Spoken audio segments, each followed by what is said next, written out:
Nemo prudens punit kuya peccatum esset ne peccatur.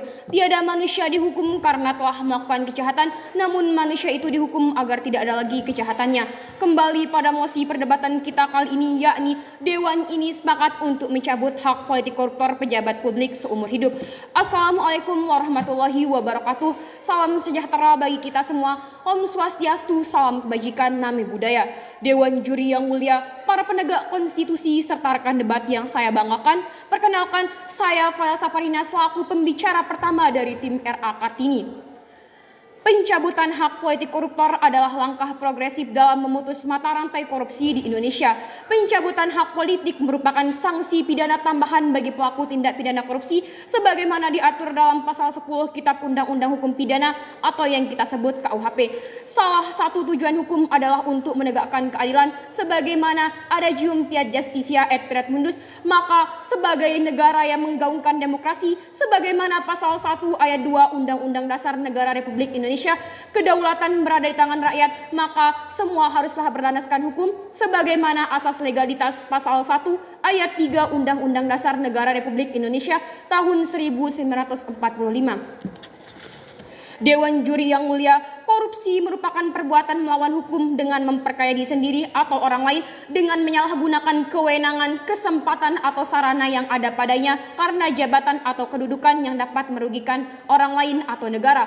Sebagaimana termaktub dalam pasal 3 Undang-Undang Nomor 39 Tahun 1999 tentang pemberantasan tindak pidana korupsi.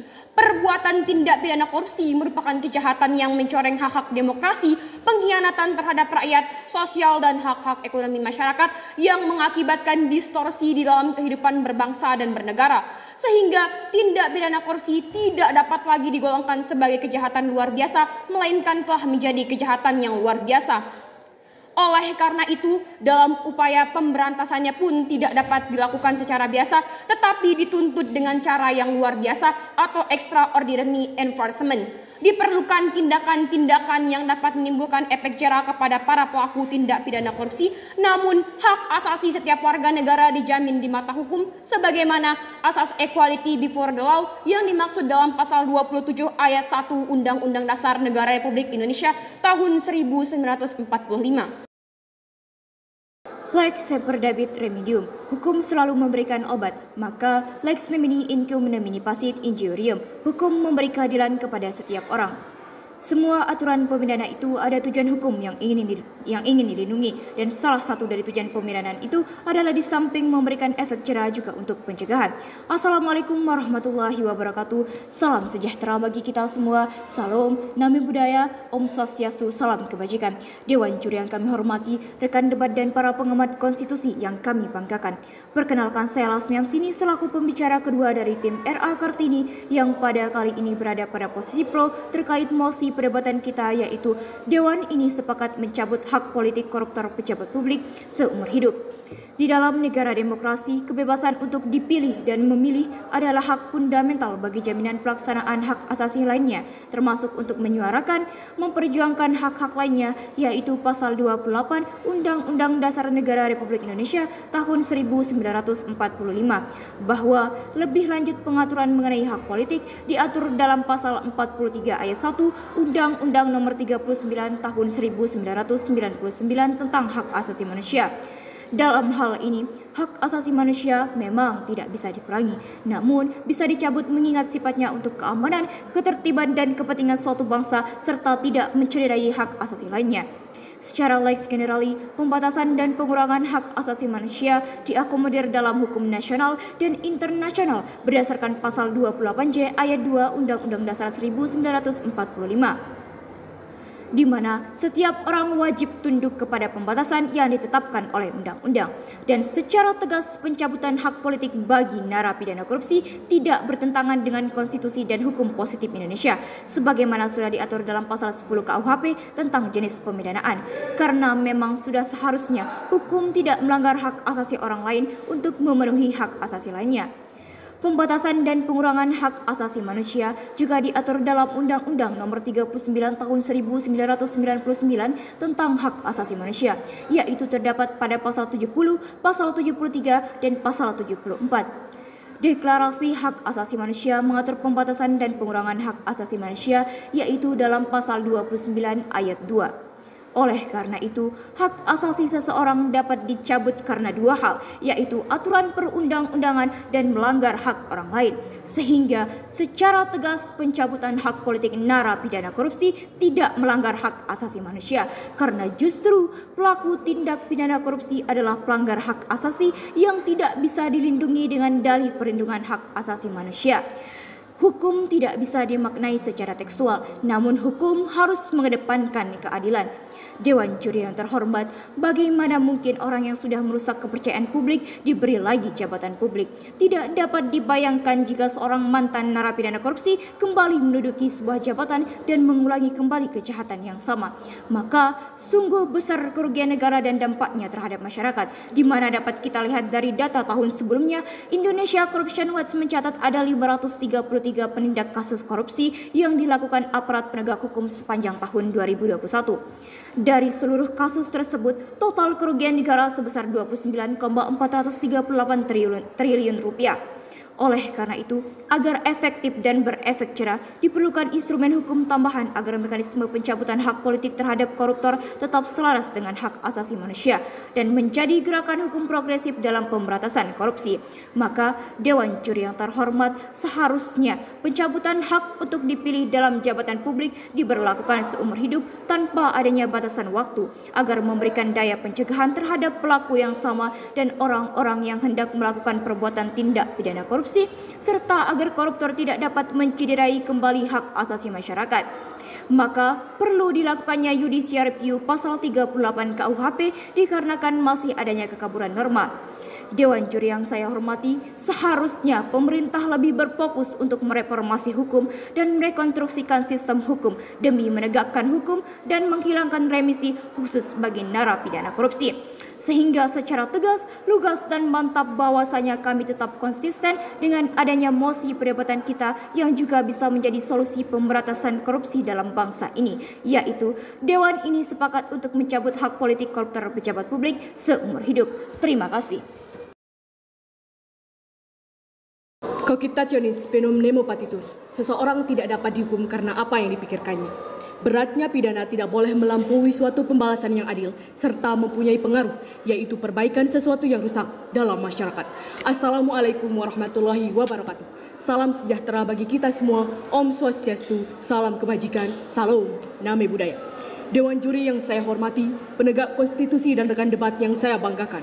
Perkenalkan, nama saya Wazinatul Firdaus selaku pembicara ketiga dari tim RA Kartini berlaku sebagai kontradiksi. Kembali lagi pada mosi kita kali ini, Dewan ini sepakat untuk mencabut hak politik koruptor pejabat publik seumur hidup. Hak politik warga negara dalam pemilihan umum, yakni hak untuk memilih dan dipilih, merupakan hak fundamental yang telah dijamin dalam Undang-Undang Dasar Negara Republik Indonesia tahun 1945. Hal itu sebagaimana ditegaskan dalam pasal 28D ayat 3 Undang-Undang Dasar 1945, yaitu bahwa setiap warga negara berhak memperoleh kesempatan yang sama dalam pemerintahan. Hak untuk memilih dan dipilih atau hak turut serta dalam pemerintahan juga dinyatakan dalam International Covenant on Civil and Political Rights atau Covenant Internasional tentang hak-hak sipil dan politik tahun 1996 yang kemudian disahkan oleh Indonesia melalui Undang-Undang Nomor 12 tahun 2005 dalam pasal 25. Pencabutan hak politik untuk memilih dan dipilih dalam jabatan publik terkait pembatasan dan pengurangan hak tidak diatur secara khusus di dalam Undang-Undang Dasar 1945, Undang-Undang Nomor 12 tahun 2005, Undang-Undang Nomor 39 tahun 1999, serta di dalam Deklarasi Universal Hak Asasi Manusia. Dewan Juri yang saya hormati, pencabutan hak politik seumur hidup terhadap koruptor tentu mencederai asas equality before the law, kesetaraan di mata hukum sebagaimana amanat konstitusi pasal 27 ayat 1 Undang-Undang Dasar Negara Republik Indonesia tahun 1945. Pencabutan hak politik bagi narapidana korupsi sangat kontradiksi dengan konstitusi dan hak asasi manusia, di mana secara jelas konstitusi mengakomodir hak asasi setiap warga negaranya. Secara lex superior diatur dalam pasal 28 di ayat 1 yang menyatakan bahwa setiap orang berhak atas pengakuan, jaminan, perlindungan, dan kepastian hukum yang adil serta perlakuan yang sama di hadapan hukum. Secara ekstensif, makna setiap orang adalah seluruh warga negara Indonesia tanpa memandang suku, ras, agama, pekerjaan, bahkan tak terkecuali narapidana korupsi. Sehingga kami meyakini keadilan tidak hanya menyangkut kesetaraan di depan hukum, tetapi juga keadilan untuk memperoleh kesempatan pendidikan, pekerjaan, informasi, dan kesejahteraan. Sebagaimana pasal 27 ayat 2 Undang-Undang Dasar 1945, secara lex spesialis hak warga negara diatur dan dijamin dalam Undang-Undang Nomor 39 Tahun 1999 tentang hak asasi manusia. Pencabutan hak politik seumur hidup akan mengancam demokrasi, kebebasan berekspresi dan berpendapat karena mencabut hak asasi orang-orang yang melakukan tindak pidana adalah langkah yang tepat. Padahal hal tersebut jelas kontradiksi dengan konstitusi.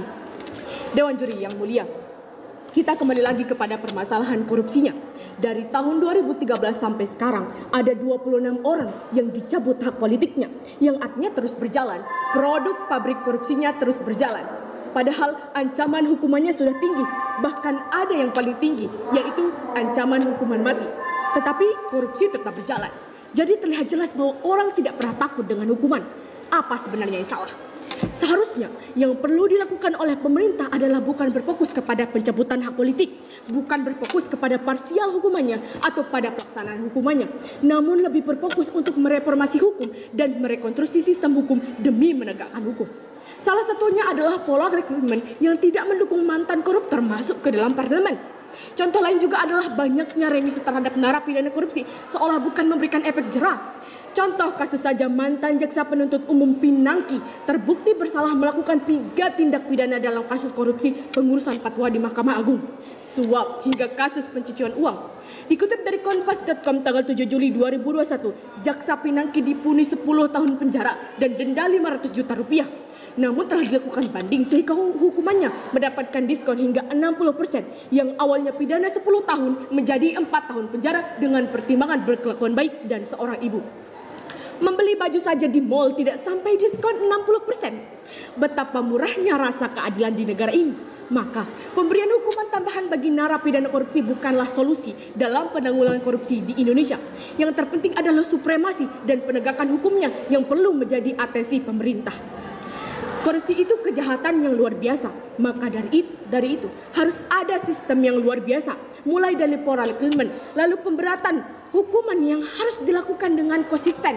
Di pengadilan, hukuman-hukuman para koruptor ini jauh dari ancamannya. Itulah mengapa sekarang korupsi tergradasi menjadi pidana biasa.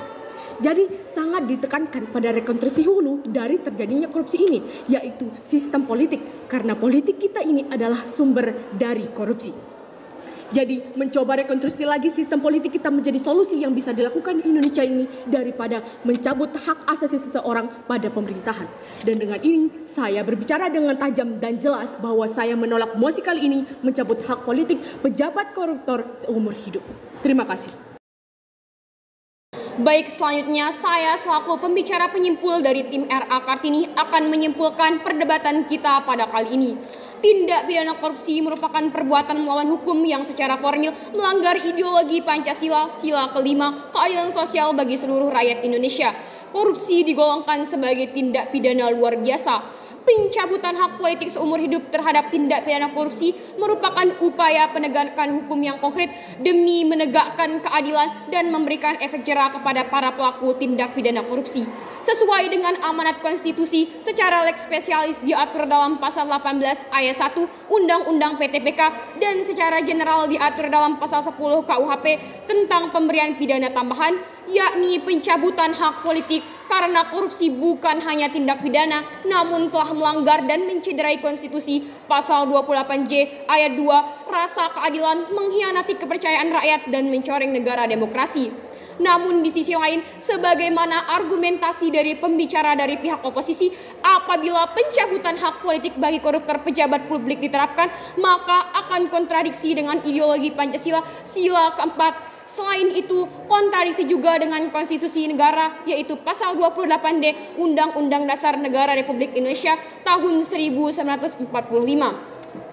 Jika memang pencabutan hak korupsi dijadikan sebagai tolak ukur pemberian efek jerah dan menghentikan keran-keran korupsi, maka marilah kita bercermin dari tahun 2013 hingga saat ini, terdapat 26 orang yang telah dicabut hak politiknya, namun saat ini belum memberikan efek jerah. Seharusnya yang perlu dilakukan oleh pemerintah adalah bukan berfokus kepada pencabutan hak politik, namun lebih berfokus untuk mereformasi hukum, penemuan hukum, perbaikan lembaga dan mekanisme persyaratan pemilu, dan merekonstruksi sistem hukum demi menegakkan hukum. Fiat Justitia et Paret Mundus, hukum harus berdiri tegak meski dunia harus binasa. Sekian, terima kasih.